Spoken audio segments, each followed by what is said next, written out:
السلام علیکم ورحمۃ اللہ وبرکاتہ۔ تو ناظرین اکرام، جیسا کہ ہم نے وسیلہ پارٹ 1 میں بتایا تھا کہ ہمارے وسیلے کے متعلق پیش کردہ احادیث میں جو بد مذہب اعتراض کرتے ہیں اس کا ہم جواب دیں گے، تو آج کا یہ ویڈیو اسی پر ہے۔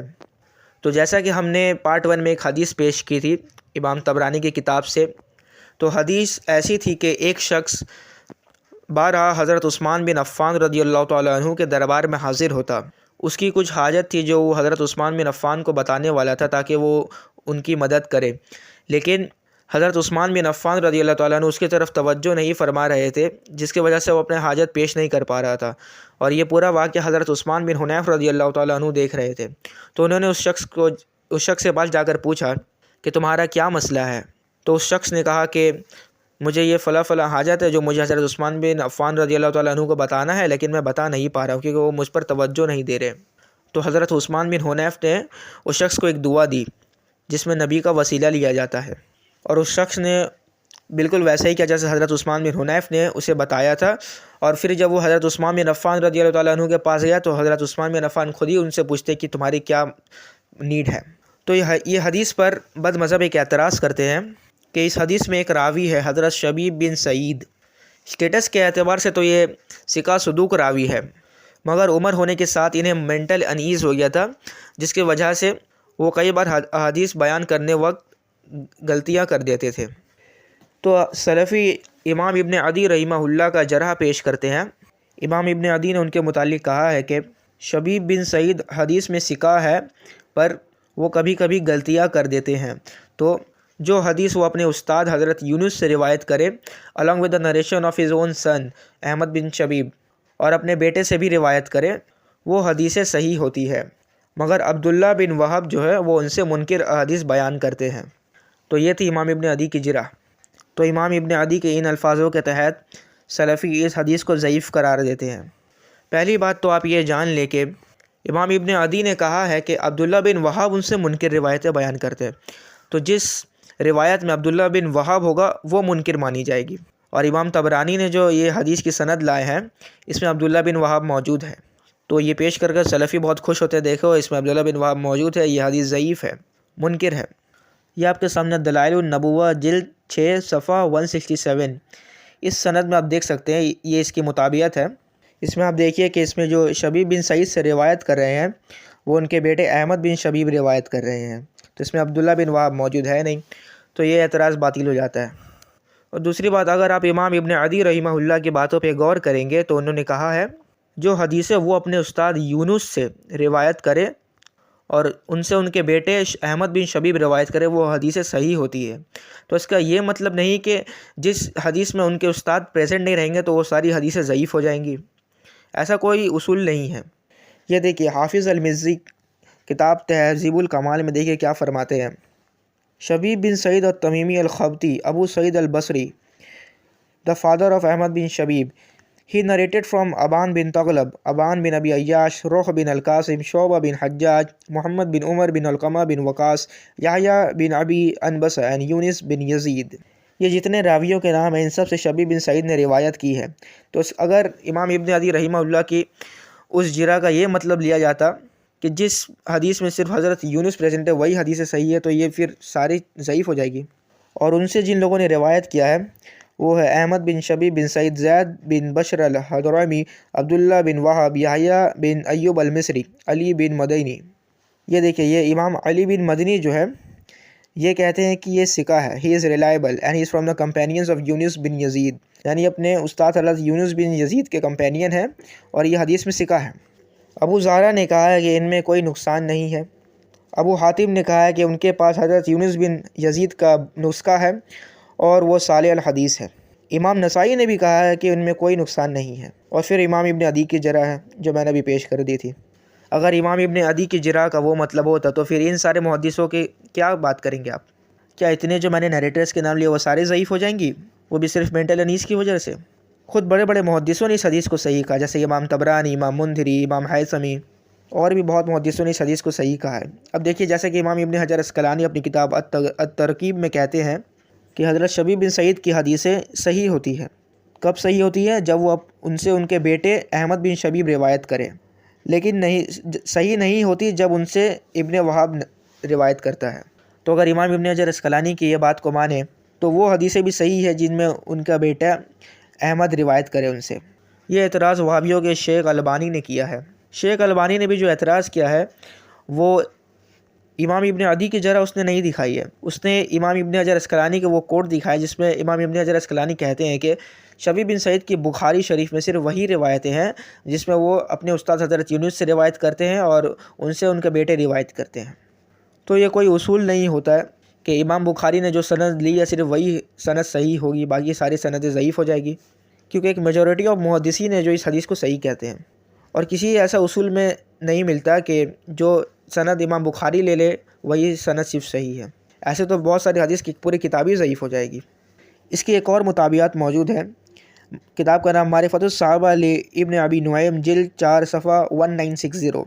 امام ابو نعیم جو ہے وہ اس کی پوری الگ ہی سند لے کر آئے ہیں جس میں آپ دیکھ سکتے ہیں، جس میں امام روح القاسم ان سے شبی بن سعید روایت کرتے ہیں، اس میں شبی بن سعید موجود ہی نہیں ہے، اس میں عون بن عمار رحمۃ اللہ علیہ۔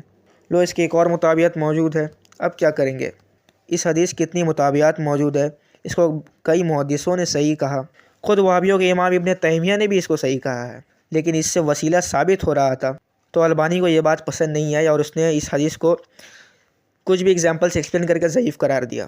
خیر اس پر اور لمبی بحث ہے، لیکن اتنی دلیل ہی کافی ہے اس حدیث کو صحیح ثابت کرنے کے لیے، اور جو اعتراض بد مذہب کرتے ہیں وہ سارے باطل و مردود ہیں، کوئی حیثیت نہیں رکھتی وہ اعتراضات۔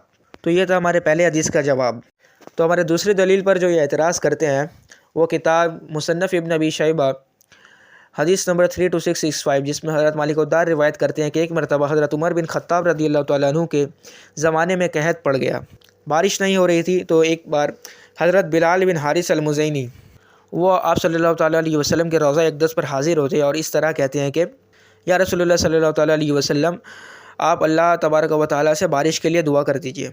اگلے دن آپ صلی اللہ علیہ وسلم اس شخص سے خواب میں تشریف لاتے اور کہتے ہیں کہ جاؤ اور حضرت عمر بن خطاب کو میرا سلام کہنا اور کہنا کہ بارش بہت جلد ہوگی۔ تو حضرت عمر بن خطاب نے بھی اس پر شکر کیا۔ تو اس سے تو وسیلہ بعد از وصال ثابت ہوتا ہے، اور اس کو امام ابن حجر عسقلانی، امام ابن حجر الہیثمی اور ابن کثیر صحیح کہتے ہیں، اس کی سند کو جید کہتے ہیں۔ اب اس سے وسیلہ ثابت ہو رہا ہے تو شیخ البانی کو کہاں صبر، فوراً اس پر اعتراض کرتا ہے کہ حضرت مالک الدار مجہول ہے، یعنی انون ہے۔ میں زیادہ ایکسپلین نہیں کروں گا، سیدھا جواب دوں گا۔ حضرت مالک الدار انون نہیں ہے، حضرت عمر بن خطاب کے وہ آزاد کردہ غلام اور وزیر خزانہ ہیں۔ خود امام ابن حبان نے ان کو کتاب الثقات میں لکھا ہے، اور کتاب کے نام سے آپ معلوم کر لیجئے۔ امام ابن حبان نے حضرت مالک الدار کی توثیق بیان کی ہے، اور کئی حدیث حضرت مالک الدار نے روایت کی ہے، اور اب یہ جان لے کہ خود البانی نے بھی حضرت مالک الدار کی ایک روایت کو صحیح کہا ہے اپنی کتاب میں، اسکین آپ دیکھ سکتے ہیں۔ تو اب اس کا کیا ہی بھروسہ جو خود کو ہی کانٹرڈکٹ کرے، لہٰذا یہ اعتراض باطل ہے۔ یہ ایک دلیل سے یہ اعتراض باطل ہو گیا کہ حضرت مالک الدار مجہول ہے۔ اب دوسرا جو اعتراض سلفی کرتے ہیں وہ یہ ہے کہ جو اس حدیث کے ایک راوی ہے جن کا نام عامش ہے، وہ مدلس اور وہ ان سے روایت کر رہے ہیں، اور مدلس کی ان والی روایت بغیر سما کے تصریح کے قبول نہیں کی جائے گی، ٹھیک ہے؟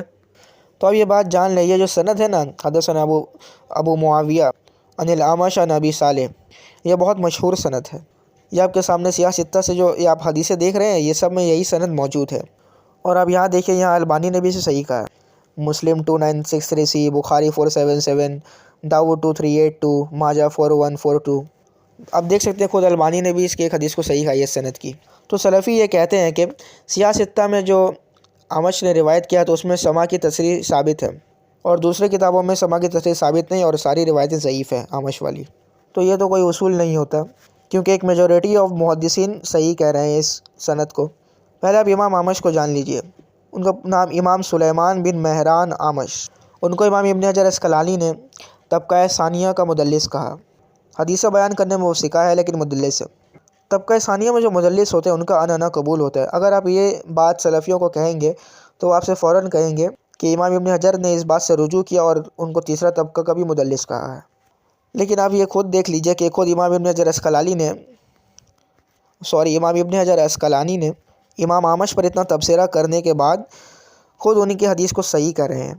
تو کیا امام ابن حجر عسقلانی کو یہ بات پتہ نہیں تھی جو انہوں نے اس حدیث کو صحیح کہہ دیا؟ وہابیوں کے نزدیک جو حدیث ان کے ڈیزائر کو فلفل کرے صرف وہی حدیث صحیح، باقی ساری ضعیف۔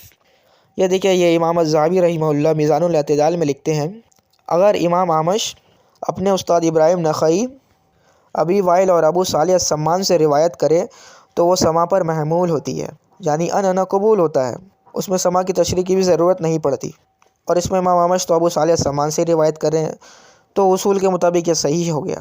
لیکن زبیر زئی کو پھر چول مچی اور اس نے کتاب لکھی مقالات، اس میں امام ذہبی کو اس قول کو مردود کہا اور دلیلیں دی۔ دلیل میں اس نے کچھ حدیثیں پیش کی جس میں فلاں فلاں محدث اعمش اور ابی صالح والی حدیثوں کو ضعیف کہہ رہے تھے۔ تو اگر لاجیکلی سمجھیں کہ محدثوں کا چند حدیث کو ضعیف کہنا یہ ثابت نہیں کرتا کہ ہر حدیث ضعیف ہو جائے گی، کیونکہ جن حدیثوں کو وہاں پر محدثوں نے ضعیف کہا اعمش اور ابی صالح کو، صرف وہ اسپیسیفک حدیثوں کو ہی ضعیف کہا، اس کا یہ اصول نہیں بنا دیا جائے گا کہ ساری حدیثیں ضعیف ہو جائیں گی، کیونکہ میجورٹی آف محدثین اس کو صحیح کہہ رہی ہے۔ جہاں پر محدثوں نے اس کو ضعیف کہا ہے تو وہاں پر انہوں نے تدلیس کو ڈیفیکٹ کر لیا تھا، تدلیس وہاں پہچان لیا تب جا کر ضعیف کہا، اور یہاں پر ہی تدلیس نہیں پہچانا محدثوں نے، کیونکہ یہاں تدلیس ہے ہی نہیں۔ خود امام ابن حجر عسقلانی اس حدیث کو صحیح کہہ رہے ہیں، تو زبیر علی زئی کے جو دلیلیں ہیں وہ کوئی حیثیت نہیں رکھتی اس حدیث کو ضعیف ثابت کرنے میں۔ اور ایک بات وہابی کہتے ہیں کہ اس میں جو شخص آپ صلی اللہ علیہ وسلم کے قبر پر حاضر ہوا تھا وہ انون ہے، لیکن امام ابن حجر عسقلانی نے کہا کہ وہ بلال بن حارث المزینی ہے، لیکن اس کی سند میں ایک راوی ہے سیف بن عمرو جس کو بہت سارے محدثین نے ضعیف کہا ہے، ٹھیک ہے، تو اس بنا پر اس روایت کو ضعیف کہتے ہیں۔ خود امام ابن حجر عسقلانی نے یہ کہا ہے کہ وہ حدیث بیان کرنے میں ضعیف ہے، لیکن تاریخ بیان کرنے میں ایک پلر ہے۔ آپ اسکین دیکھ سکتے ہیں، اگر آپ اس حدیث کے متن کو دیکھیں گے تو یہ تاریخی بیان ہو رہی ہے، کیونکہ یہ زمانہ حضرت عمر بن خطاب کا ہے، اس لیے امام ابن حجر عسقلانی نے خود سیف بن عمرو کی روایت کو لیا ہے۔ اور اگر یہ روایت ضعیف مان بھی لیا جائے اور وہ شخص کو انجان مان لیا جائے تب بھی یہ حدیث صحیح ہوگی، کیونکہ اس عمل پر عمر بن خطاب نے کچھ اعتراض نہیں کیا اور شکر کیا۔ میں نے پورا لمبا ایکسپلینیشن نہیں کیا، میں نے بس لاجیکلی بات رکھی ہے، چند حدیث کو پیش کیا۔ اگر آپ یہ روایت اور وہابیوں نے جو اعتراض کیا اس کا پورا جواب چاہتے ہیں تو ایک کتاب ہے، انگلش میں ہے، اس کا نام ہے the blazing star in the defence of the narration of Malik Aldar, وہ گوگل میں اویلیبل ہے، اس کی PDF مل جائے گی آپ کو، ڈاؤن لوڈ کر لیجیے اور اس کو پڑھیے، 400 صفحے کی کتاب ہے۔ اس میں وہابیوں کے صرف اس حدیث پر جو آبجیکشنس اٹھے تھے ان سارے آبجیکشنس کا جواب دیا گیا ہے انگلش میں، وہ بھی تحقیق کے ساتھ۔ 400 صفحے کی کتاب ہے، صرف ایک حدیث کی جوابات دینے پر 400 صفحے کی کتاب ہے وہ، اس کا PDF آپ کو مل جائے گا۔ اور ابھی اس دنیا میں تو مجھے کوئی وہابی دکھ نہیں رہا جو اس کتاب کا جواب دے سکے، ہے تو دو، میں نے تو صرف ایک لاجیکل ایکسپلینیشن تھا جو میں نے علماء سے سنا تھا۔ اور اعمش اور نبی صالح والی سند کو جو محدثوں نے ضعیف کہا تھا وہ چند احادیث کو ضعیف کہا تھا، اور ان چند احادیثوں میں یہ حدیث موجود نہیں ہے، تو کہاں سے یہ حدیث ضعیف ثابت ہو جائے گی؟ بلکہ محدثوں نے اسے صحیح کہا ہے، لہٰذا وہابیوں کے سارے اعتراض باطل و مردود ہے۔ جو حضرات انگلش جانتے ہیں وہ جائے اس کتاب کا مطالعہ کر لیں، بہت علم حاصل ہوگا۔ تو یہ تو ہمارے دوسرے حدیث میں اعتراضوں کا جواب۔ اور اب ہم سنیوں کا عقیدہ ایک دم اچھے سے آپ سمجھ لیجئے۔ ہمارا یہ عقیدہ ہے کہ اللہ کے سوا ہمارا کوئی مددگار نہیں، اصل مددگار صرف اللہ۔ ہم جو وسیلہ لیتے ہیں تو اس میں ہم مدد اللہ ہی سے مانگتے ہیں، یا اگر ہم یا علی مدد کہتے ہیں یا غوث مدد کہتے ہیں اس میں بھی ہم اللہ ہی سے مدد مانگتے ہیں، کیونکہ ہمارا عقیدہ یہ ہے اللہ کی مرضی کے بغیر کوئی انبیاء کوئی اولیاء مدد نہیں کر سکتے، حقیقی مددگار صرف اللہ۔ اگر کوئی بھی مسلمان چاہے وہ زندہ آدمی سے بھی یہ عقیدہ رکھ کر مانگے کہ وہ اپنے ذاتی طاقت سے مدد کر رہا ہے بغیر اللہ کے دیے گئے طاقت کے، تو بھی وہ مشرک ہو جائے گا۔ تو استغاثہ اور توسل میں شرک کا تو کچھ لینا دینا ہے ہی نہیں۔ اور میں نے استغاثہ کے اوپر بھی ایک دلیل دی تھی جس کو خود پریکٹیکلی امام احمد ابن حنبل نے پریکٹس کیا تھا، جس میں آپ صلی اللہ علیہ وسلم کی حدیث پیش کی تھی، جس میں انہوں نے کہا تھا کہ اگر تم کسی جنگل میں کھو جاؤ تو اس طرح پکارو، یا عباد اللہ اعینی، یعنی اے اللہ کے بندوں میری مدد کرو۔ پھر اس کے بعد آپ صلی اللہ علیہ وسلم نے کہا کہ وہاں پر کچھ ایسے بندے وہاں موجود ہوتے ہیں جو نظر نہیں آتے مگر مدد کرتے ہیں اللہ کی عطا سے، اور امام احمد ابن حنبل نے خود اس کو پریکٹس کیا ہے۔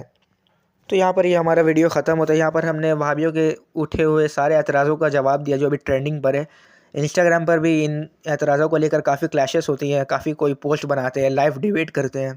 میں نے سمپل لاجیکلی بات رکھا ہے، زیادہ ڈیٹیل میں نہیں گیا، سمپل بات رکھا تھا کہ عوام کو بھی سمجھ میں آئے۔